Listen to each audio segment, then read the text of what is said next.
Okay guys, so let's do a little bit of dosage calculation math together. So this is the first one of these that I'm doing.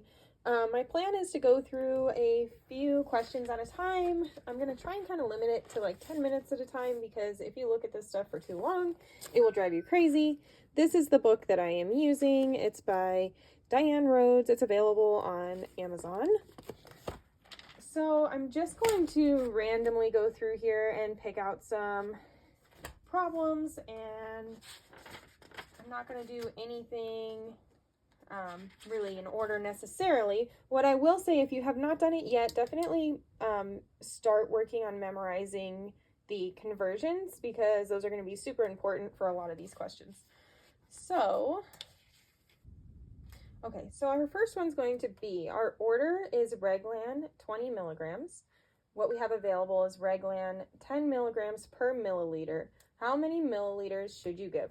So I use dimensional analysis. So the way that I start off is I will write down the amount, or whatever the value that I'm looking for is. So I actually had a friend of mine who is a nurse give me a little bit of advice on how to read these questions, because I know that they can trip some people up. This one in particular is pretty straightforward and simple, but her tip was to read the end of the question first so that you can filter out all of the unnecessary information in the question once you know what they're looking for. Okay, so again, it was, the order is Reglan 20 milligrams, available is Reglan 10 milligrams per milliliter. How many milliliters should we give? Okay, so I'm going to put down what we're looking for. So we're looking for milliliters equals, okay, so we're going to put milliliters on top. So whatever we have over here, that's what we want to have on top for our first equation. So milliliters over 10 milligrams, because that's what we have available. And what we want to find out is how many milliliters are we going to give our patient who needs 20 milligrams. So that's going to be 20 over 1. So the important thing here, and I think the super helpful thing, is that you're able to cross out milligrams. This kind of helps you make sure that you're doing everything correctly. So all we want in this particular answer is just milliliters. We don't want milligrams. And you can see, because my milligrams here are on the bottom and my milligrams here are on the top, these actually cross each other out. So now we're going to end up with 20 milliliters. 1 times 10 is going to be over 10. So then we would use our calculator. 20 divided by 10 equals 2 milliliters. Now let's do a reconstitution. So the question is, the medication comes as 50 milligrams in a powdered form, to which you are to add 75 mils of sterile water. The doctor's order is for 400 milligrams one time by mouth. How much will you give? Okay. So if we were to read the end of the question first, it's how much will you give? Again, this one doesn't have a ton of added information in it. So it comes as a 500 milligram in a powdered form, and we're adding 75 mils of sterile water. The doctor's order is for 400 milligrams one time. Okay, so this is going to be similar. We're finding out the same thing. So again, we want to find milliliters. So we're going to write our milliliters first. Okay, and we're going to have, we're adding 75 milliliters to 500 milligrams. So we're going to go 75 milliliters, because whatever is over here is what you want to have on top here. 75 milliliters over 500 milligrams, oops, times what the doctor has ordered for our patient, which is 400 milligrams over 1. Okay, so now we're going to work that out. 75 times 400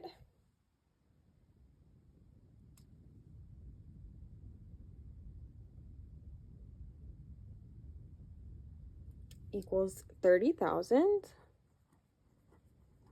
And remember always to cross these out. So we're crossing out our milligrams. So it's 30,000 milliliters over 1 times 500 is going to be 500. Again, we crossed out our milligrams, so it's just going to be 30,000 milliliters over 500. So 30,000 divided by 500 is 60. So your patient will be getting 60 milliliters. Okay, so this one's a little bit different since those two were pretty similar. Let's try something slightly different. So this is going to be Phenergan. Not sure if I'm saying that right. Phenergan, 75 milligrams, PO ordered. Phenergan syrup, 25 milligrams over 5 mils is what you have available. How many teaspoons should you give? Okay, so this is, like I was saying, it's good to have these conversions memorized. So let's start off with how many milliliters we're going to give. So we'll go through the same process here. So we have milliliters. Let's find the milliliter value we need to put on top. So that's 5 mils over 25 milligrams times the doctor's order. So this is what we have available. The doctor's order is 75 milligrams over 1. So now we're going to do, cross these out. They cancel each other out, right? So now we have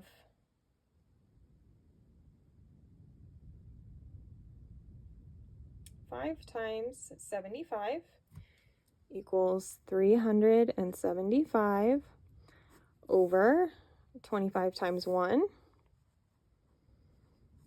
Now we have, this would be mils because our milliliter, mLs, is going to carry over. So then 375 divided by 25 equals 15 milliliters. Okay, but we are not done with this one because the question was, how many teaspoons should we be giving? This is definitely helpful for people that are at home. If you're trying to give somebody advice for any kind of home use, usually in the hospital, you're probably not going to be using teaspoons. However, if you have kids or if you know people who have kids, they do give certain meds and they will tell you, okay, do this many teaspoons. All right, so 15 mils. So if you remember, 5 mLs equals 1 teaspoon. So now what we got to find out, we want to find out teaspoon. So we're going to go teaspoons equals teaspoon over 5 milliliters times 15 milliliters, because that's what the doctor's order is for, over 1. Again, these cross each other out, so we're going to end up just with 15 teaspoons over 5. 15 divided by 5 is going to be 3, so our answer is 3 teaspoons. Okay, so we'll do one more. This one's a little bit different. I'm trying to get a good, I don't want to change things up too much since we're only working on a few questions, but I do want to give a little bit of variety. So this one is, the order is Nembutal sodium, 1.5 grains by mouth. The label is Nembutal sodium, 100 milligrams per cap. How many caps should you give? So caps is for caplets. Okay, so our order is for 1.5 grains. And they're available in 100 milligrams. Okay, so, and then we want to know how many capsules we need. So that's our question. How many caps do we need? So we are going to start out with capsules equals a capsule over 100 milligrams times, so this is another conversion factor, 60 milligrams.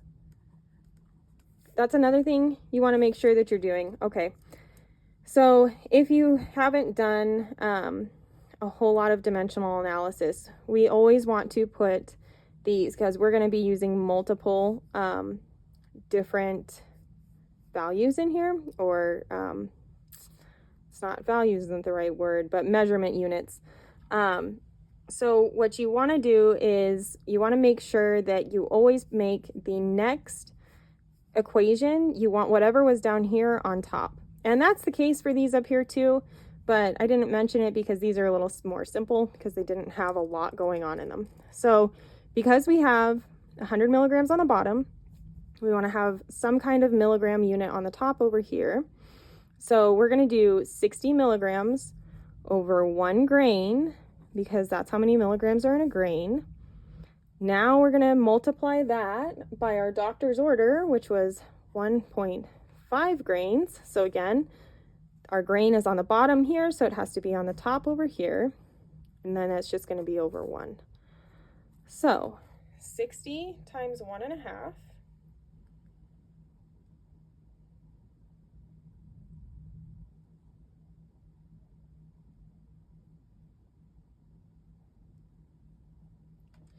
is going to be 90, which you should go through here. Let's make sure everything cancels out the way we want. We only want caps by the time we get to this side. So milligrams are canceling out because this one's on the bottom, that one's on the top.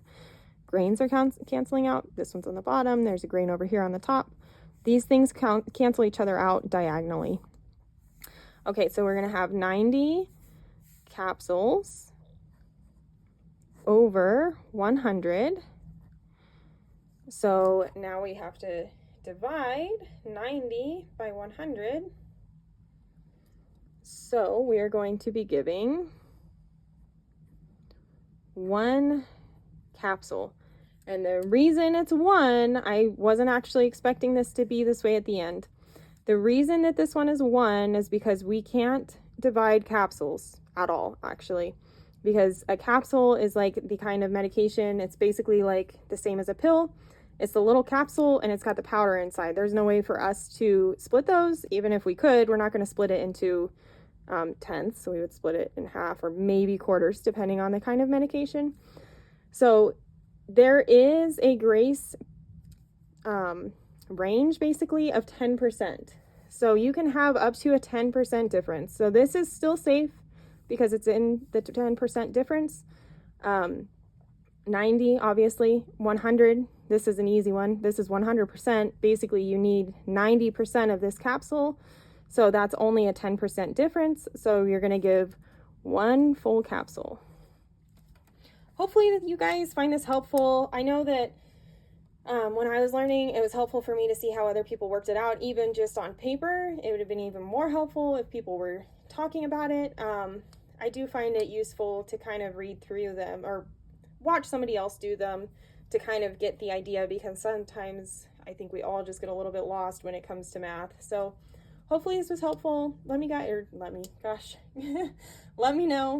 in the comments what you found helpful and any suggestions you have for a future video.